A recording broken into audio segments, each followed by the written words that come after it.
FC Goa কি group টি থেকে next রাউন্ডে যেতে পারবে এসিএল টুতে? তো আমরা যদি গ্রুপ লিগের অবস্থাটা দেখি বা টেবিলের অবস্থাটা দেখি, তো টেবিল টপার্স আল নাসর 6 পয়েন্টে আছে, আল জাওরা আর ইস্তিকলাল 3 পয়েন্ট করে পেয়েছে একটা করে ম্যাচ জিতে, এবং এফসি গোয়া লাস্ট পজিশনে আছে। তো এখন যে বাকি ম্যাচগুলো পেন্ডিং আছে, সো প্রত্যেকেই 4টে করে আরও ম্যাচ খেলবে। তো সেই ক্ষেত্রে আল নাসারকে আমি ধরে নিচ্ছি যে আল নাসার সবকটা ম্যাচ জিতবে। তো ইন দ্যাট কেস আল নাসর যদি সবকটা ম্যাচ জেতে, তাহলে ইস্তিকলাল এবং আল জাওরার একটা করে ম্যাচ এফসি গোয়ার সাথে আছে, এবং দুটো করে ম্যাচ নিজেদের মধ্যে আছে। তো এই সিচুয়েশনে দাঁড়িয়ে আমার মতে এফসি গোয়াকে 6 পয়েন্ট পেতে হবে মিনিমাম জিততে গেলে বা নেক্সট রাউন্ডে যেতে গেলে।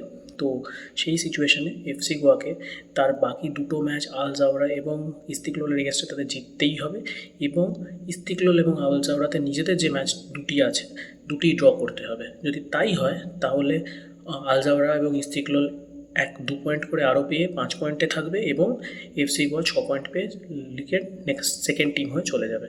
This is the condition, but then it is very tough to achieve. Theoretically possible হলেও প্র্যাকটিক্যালি আমার মনে হয় না এটা পসিবল হবে।